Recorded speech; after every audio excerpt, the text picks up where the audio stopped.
Hey people, what's good? This is Fluently Speaking with Bola and my name is Omobolanle Adeshi. Welcome on board to today's edition of Fluently Speaking with Bola. So last week we had the part 2 of silent letters. We checked out the rest of the silent letters which we were not able to touch in the first episode. You can watch that right here. And I didn't touch on letter X. Letter X can also be silent in some words, especially when it begins the words. It takes the Z sound. So you have it in xenophobia. This word is not X. Well, I don't know if there are people who call it any other thing other than xenophobia. And then you also have it in xylophone. Xylophone. And then I discovered one particular word, and that word is xenogamy. I'm going to read to you the meaning here. And it says fertilization of a flower by pollen from a flower on a genetically different plant. Okay, so I guess that's a botanical term. So that's another word which I discovered and I thought to share with you. So you see that the letter X loses its sound as soon as it begins a word. So you have it xenophobia, xylophone, and then xenogamy. All right, over now to today's topic.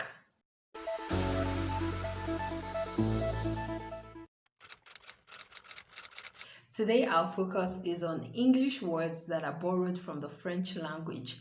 Did you know that there are a lot of words borrowed from other languages into the English language? For instance, French, German, Latin, and so many other languages. But today we'll focus on the French language. We'll see some of these words and how they are pronounced in French. The essence of this is for you to understand the English language better. But don't worry, I'm not good in French. So I have Tomiwa who would be taking us through all that we need to know, especially focusing on some of these words. Hi Tomiwa, bonjour. Hello, Bolanle. Bonjour. Thanks for having me. All right, so let's go straight to the words. You already met Tomiwa, who would be our tutor in that area in terms of the French words or the French pronunciation of these words, but I would be doing the English pronunciations. Okay, so the first word we would be looking at is this. Tomiwa, how do you pronounce this word in French? Rendezvous. Rendezvous. Rendezvous. You actually pronounce the R with the back of your tongue, pronouncing it the G and the R together. Rendezvous. Rendezvous means a meeting or an appointment. Rendezvous. I can't even imagine. And guys, I'm really looking forward to learning French one of these days. So I wonder how I would be able to survive with words like this. But in English, this word is rendezvous. Rendezvous. Remember, I talked about it during my lessons on silent letters. All right, let's move on to the next word. Now, this would shock you because this word doesn't sound Frenchy, if there's anything like that.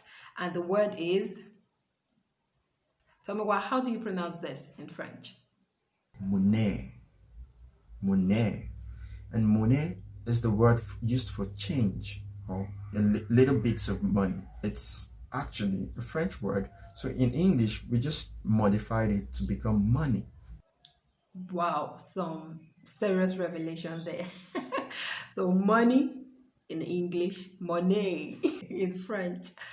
Well, that's the fun of the English language. It's a combination of a whole lot of borrowed languages, but the interesting part is all these languages have been adopted into the English language and now they sound more like English.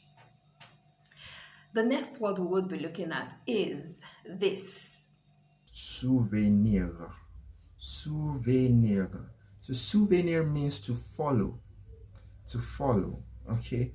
So while in English we use it as something that follows you actually from the party or from an event. So it's souvenir. So this is something you bring along with you as an evidence that you went for an event. So in French, it just means to follow. Souvenir. Now, that is hilarious. Something that follows you. Souvenir. All right, let's look at the next word, which is this. Cliche. Cliche. So cliche is the word we use in French. It means something like a knack or a slang.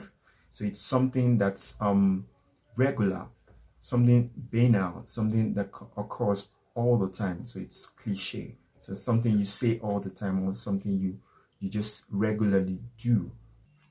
Well, sorry, Tomiwa. In English, that word is cliche. So the stress is on the first syllable and not cliche.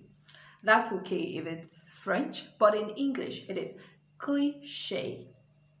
Okay, let's move on to the next word. Envelope. Envelope.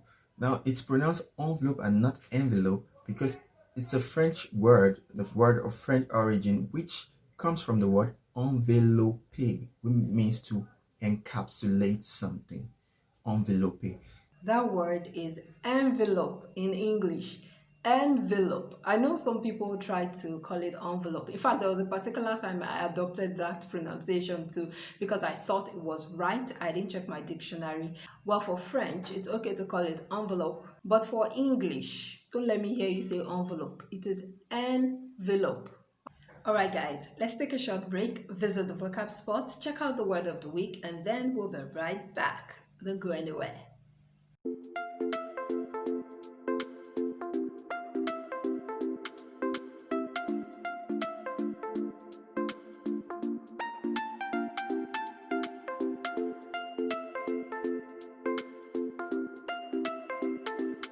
Welcome back, guys. Let's move on now to the next word, which is this. Boutique. Boutique. A boutique is actually simply a shop in French. So, well, we have boutique where you sell clothes here, but actually it's just a shop in the French language. Well, sounds pretty much the same. That's the same we will pronounce boutique in English. So I guess we agree in that area. We'll move on now to the next word, which is this. Sport is the next word. Sport. You notice I didn't pronounce the T. French language, you do not pronounce the last consonant except the letter CRFL in a word. So when you have the word sport ending with a T, we do not pronounce the T. Who would have thought that sport is gotten from French? Please make sure you pronounce the T in English except you speak in French. So it's sport in English, although it's sport. I hope I pronounced it right in French. Let's check out the next word. This. Ballon d'Or. Ballon d'Or. So usually you say Ballon d'Or, and then you hear news sport analysts saying Ballon d'Or or Ballon d'Or, and actually it is Ballon d'Or, ball of gold. So it actually is translated golden ball. So you don't have to say Ballon d'Or, just say Ballon d'Or. Okay, so Ballon d'Or and not a Ballon d'Or, especially for sports analysts. You want to take note of that. Let's move on to the next word, this.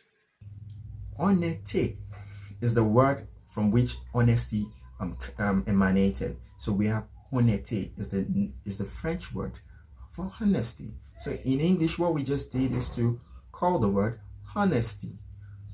Honesty instead of honnêteté in French. Guys, remember that the H is silent, okay? Honesty, honest, the H is silent. You can check out my video here to understand how to pronounce your H words better. Moving on to the next word, this. RSVP. Now, in French, actually, this word means répondez. Répondez means respond. S'il. The s'il means if. Vous means you. And P is plaît, which means please. So, respond if you please. That means respond if you please to attend this program. So, it is actually not rice and stew very plenty, like so many of us would say. So it means respond, please, in French. Répondez s'il vous plaît. I know rice and soup very plenty. I think I like the rice and soup very plenty part because every time you see that program, every time you see that menu or the agenda for any party, if that rice and soup very plenty is not there, then you would be wondering if there would be item 7 at that party. But I was just kidding. The essence or the meaning of that abbreviation is respond if you please, as you just heard. Thank you so much, Tomiwa. Merci beaucoup tout le monde. Au revoir. À tout à l'heure. Merci. Merci beaucoup, guys. Thank you so much for being a part of Fluently Speaking with Bola today. I'll see you in my next video. Till then, stay safe. Love you.